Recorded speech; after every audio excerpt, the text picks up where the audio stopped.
یہ اور دارچینی گرم نہیں ہوتی ذرا؟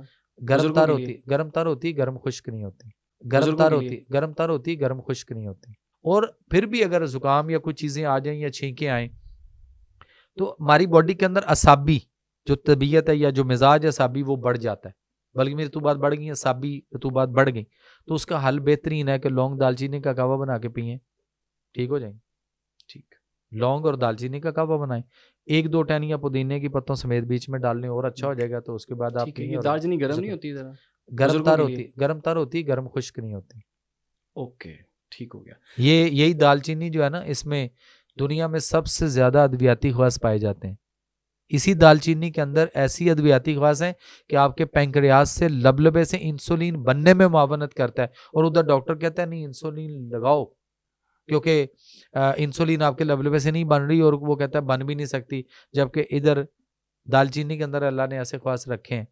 تو دال چینی کا پاؤڈر بنا کے کوٹ کے خود تو پیس کے پاؤڈر بنا لیں، اور اس کا آدھا چمچ شوگر والے مریض صبح، آدھا چمچ رات کو سوتے وقت، آدھا چمچ جو ہے ان کو ادرک زیرہ اور پودینے کے قہوے کے ساتھ لینا چاہیے۔ السلام علیکم دوستو، جیسا کہ آپ نے ویڈیو دیکھی ہے محترم جناب حکیم جمیل مہروی صاحب کی، ویسے خود کو یہ ڈاکٹر کہتے ہیں، ڈاکٹر نہیں ہے، حکیم ہے، اور خود کو حکیم یا طبیب کہنا چاہیے۔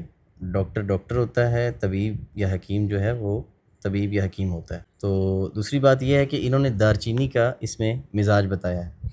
یقیناً دارچینی نزلہ و زکام کے لیے بہت مفید ہوتی ہے، اعصابی امراض میں، اعصابی علامات میں اس کا جو قہوہ ہے یہ اطباء نے کتب کے اندر لکھا ہے، اور بہت فائدہ مند، بہت مفید چیز ہے۔ لیکن یہاں پر دارچینی کا جو مزاج بتایا ہے جمیل مہروی صاحب نے، یہ میں نے سنا اور میں بڑا حیران ہوا۔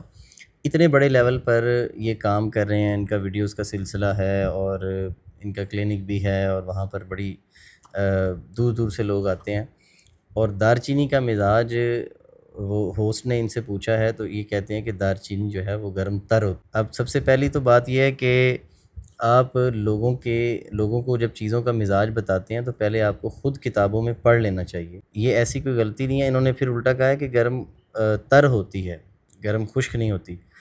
اب دارچینی نہ تو گرم تر ہوتی ہے نہ گرم خشک ہوتی ہے، دارچینی خشک گرم ہوتی ہے۔ اس کا مزاج عضلاتی گدی ہوتا ہے۔ ایک طرف آپ شوگر والے کو بتا رہے ہیں کہ اس کا باریک پاؤڈر آپ کریں اور شوگر والے کو دیں تو اس میں معاون ثابت ہوگی، تو شوگر والے کو آپ گرم تر چیزوں سے کیسے علاج کریں گے؟ کون سی ایسی گرم تر چیز ہے؟ اعصابی عضلاتی میں اور اعصابی گدی میں تو شوگر ہوتی ہے، تو آپ گرم تر چیزوں سے شوگر کا علاج کرتے ہیں؟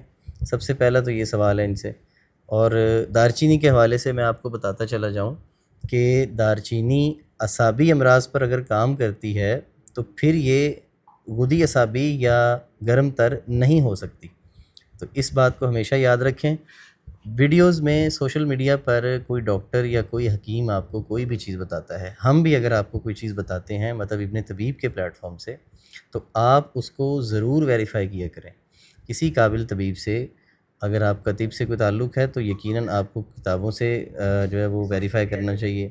آپ کے رابطے میں کوئی حکماء ہیں تو ان سے آپ ضرور ویریفائی کریں، ہماری ویڈیوز کو بھی ویریفائی کریں۔ تو اس لیے اس طرح کی غلط انفارمیشن لوگوں تک نہیں پہنچانی چاہیے، اور غلط مزاج بتایا جا رہا ہے۔ ایک طرف آپ اس کو نزلے کا علاج بتا رہے ہیں، ایک طرف آپ اس کو شوگر کا علاج بتا رہے ہیں، اور دوسری طرف آپ اس کو گرم تر بتا رہے ہیں۔ تو اس حوالے سے میں نے سوچا کہ لوگوں کو ضرور آگاہ کرنا چاہیے۔ ویسے ان کی ویڈیوز میں اور بھی بہت ساری غلطیاں ہوتی رہتی ہیں، اور ان ویڈیوز کی ویوز دیکھیں اور ان کے اوپر لوگوں کی کمنٹس، لائکس دیکھیں تو بہت ہزاروں اور لاکھوں میں ہوتے ہیں، لیکن اس کے اندر غلط انفارمیشن لوگوں تک پہنچائی جاتی ہے۔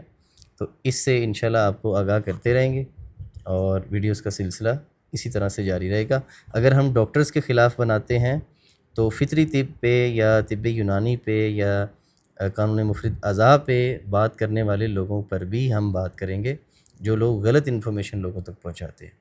تو کسی کتاب میں، کسی طب یونانی کی کتاب میں دکھا دیں، یا قانون مفرد اعضاء کے حوالے سے کسی کتاب میں آپ دکھائیں کہ دارچینی گرم تر کہیں بیان ہوئی ہے۔ اسی طرح سے اگر دارچینی کا مزاج آپ کتابوں میں دیکھیں گے تو یہ اطباء نے بڑی تحقیق اور بڑے تجربات سے گزر کے ان کے مزاج مرتب کیے ہیں۔ اب دارچینی کے افعال و اثرات میں آپ دیکھیں گے تو محرک قلب و عضلات لکھا ہے، اس کو مقوی قلب و عضلات ہے. اسی طرح سے محلل اعصاب ہے، یعنی اعصاب میں تحلیل پیدا کرتی ہے اور جسم سے فالتو رطوبات کو جسم سے کم کرتی ہے. اور اسی طرح سے مسکن جگر و غدد ہے، کیمیاوی طور پر خون کے اندر جو ہے وہ حرارت غریزی بڑھاتی ہے. تو اس کو آپ گرم تر کیسے بول سکتے ہیں؟ السلام علیکم ورحمۃ اللہ.